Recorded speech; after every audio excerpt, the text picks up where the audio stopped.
एक महत्त्वाची अपडेट येते आहे। वाल्मिक कराड याची 2.25 तास चौकशी करण्यात आली आहे। एसआयटी प्रमुख बसवराज तेली यांच्याकडनं कराडची चौकशी करण्यात आली आहे।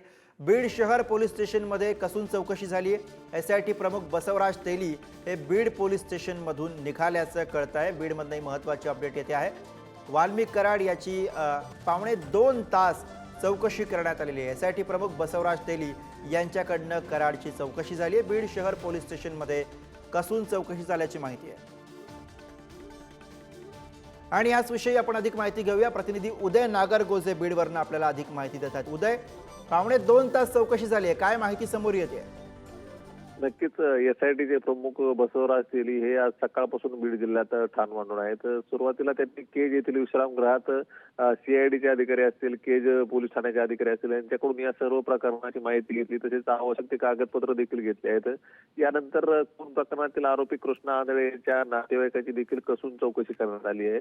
साधारणतः संध्याकाळी 6:30-7 दरम्यान हे जे पथक आहे ते बीड शहर पोलीस ठाण्याकडे निघालं होतं। त्यानंतर या ठिकाणी दाखल होत त्यांनी वाल्मिक कराड याची देखील जवळपास 2.25 तास चौकशी केली आहे। आता एसआयटीची स्थापना एक दिवस झाल्यानंतर दुसऱ्याच दिवशी तेली हे स्वतः या ठिकाणी येऊन त्यांनी चौकशी केली असून या संदर्भात सर्व जी माहिती आहे ती घेतली आहे।